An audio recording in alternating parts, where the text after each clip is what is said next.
Une élection présidentielle sans surprise, un scrutin sans surprise, un résultat sans surprise.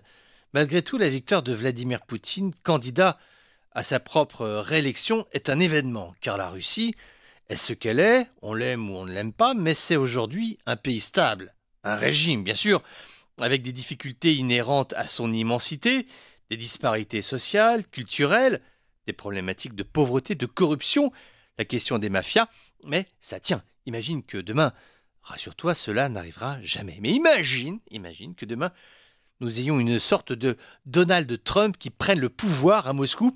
Il s'appellerait Donaldovitch Trumpovski. Ce serait très préoccupant pour l'équilibre de la planète. Vladimir Poutine est finalement l'homme qui a réinstallé la Russie dans ces longues séquences politiques qui semblent si bien convenir aux Russes, les grandes périodes. Nous avons connu l'ère tsariste, triomphante, l'épisode communiste, sanglant, les décennies d'incertitude au lendemain de la chute du mur de Berlin, chancelante.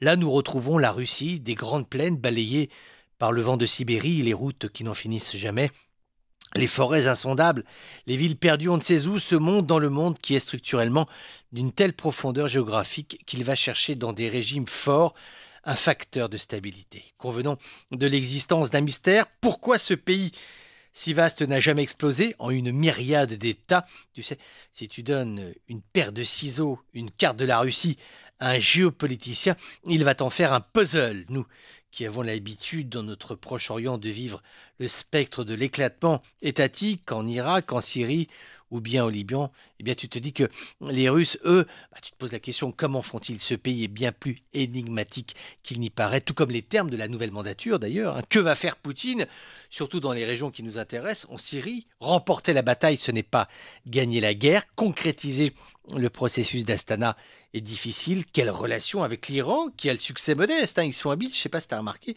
communiquent très peu malgré le fait que leur profondeur stratégique se soit étendue sur un corridor pro-chiite. Donc quelle relation Moscou-Téhéran? Point d'interrogation.